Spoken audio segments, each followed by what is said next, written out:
எண்ணுமைகள்னால் என்ன, உண்மை தொகைன்னா என்னென்னு பார்த்துடலாம்.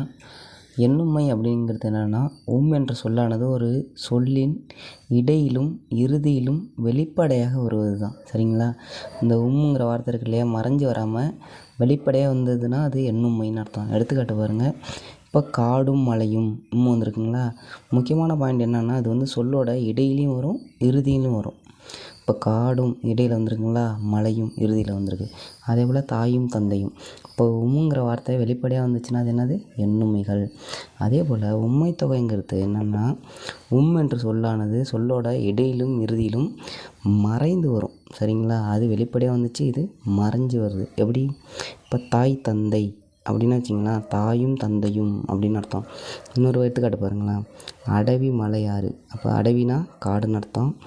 காடும் மலையும் ஆறும் அப்படின்னு ஒரு பாடலில் வரும். சரிங்களா?